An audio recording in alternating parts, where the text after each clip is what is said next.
Scientifically, the lower a hurricane's pressure, the stronger its punch. And the top 5 most powerful are a group of heavy hitters. Here's the lowest pressure hurricanes to make landfall in the U.S.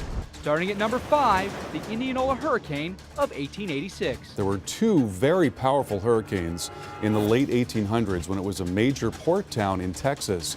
The first one killed as many as 300 people, and then the second one came through, and that was basically the end of Indianola. At number 4, Andrew hit South Florida like a freight train. Andrew creamed the Bahamas and then was weakening as it was coming toward Florida.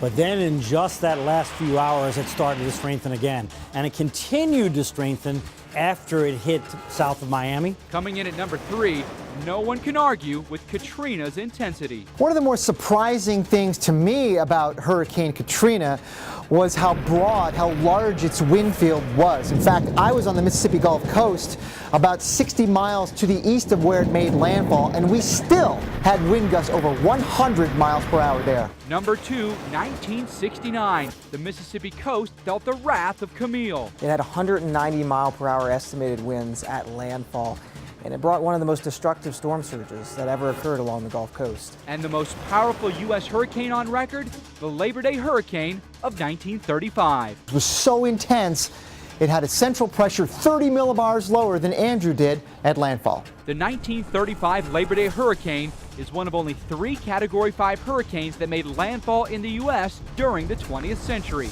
The other 2, Camille and Andrew. I'm meteorologist Mike Bettis.